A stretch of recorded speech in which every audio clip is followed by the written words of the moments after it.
నమస్తే అండి. యూట్యూబ్ ప్రేక్షకులకు నా యొక్క నమస్కారాలు. ఈ మరుగుమందు చూసారా అండి? మరుగుమందులో రెండు రకాలు ఉంటాయి. మనకు ఒకటి వచ్చేసి తినే తాగే దాంట్లో పెట్టేది, అంటే అది కడుపుకు పెట్టేదన్నమాట. అది మనం అన్నంలో, కూరలో, చికెన్లో, మటన్లో, జ్యూస్లో, స్వీట్లో, కూల్ డ్రింక్లో అది పెట్టచ్చు. అంటే తినే తాగే దాంట్లో పెట్టాలి. అది కడుపుకు పెట్టేది వస్తుంది. ఇక రెండోది మనకు బట్టలకు, చెప్పులకు, తలకు, వంటికి ఏదో ఒక భాగాన పూసే మరుగుమందు వస్తుంది అనమాట. అది లిక్విడ్ వస్తుంది. అది పవర్ఫుల్ లిక్విడ్ అనమాట. అది కొద్దిగా అంటించినా ఇక మనం చెప్పినట్టే వింటారు, మన చెప్పు చేతలో ఉంటారు. అంటే వాళ్ళకు మనం చెప్పింది ఏదమవుతుంది అనమాట. దీంతో పాటు వశీకరణ పూజ కూడా చేస్తానండి.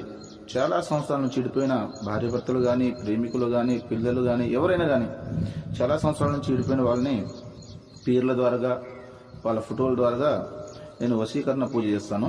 వశీకరణ పూజ చేసి వాళ్ళని దగ్గర చేస్తాను. నాకు చాలామంది చెప్పారు, గురుగారు వాళ్ళ కాడ వీళ్ళ కాడ తీసుకుని